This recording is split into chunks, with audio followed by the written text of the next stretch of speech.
আজকে এই সাইড দান পর্যন্ত শেষ করে ফেলবো।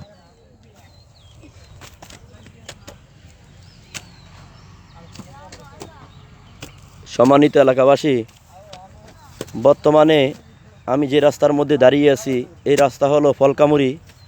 এই রাস্তাটি বর্তমানে আছে 3 ফিট, কিন্তু সিটি আছে 12 ফিট। আমরা এই রাস্তাটিকে 12 ফিটে উন্নতি করতেছি ইনশাল্লাহ। আগামী 10-12 দিনের মধ্যে কাজ শেষ হবে।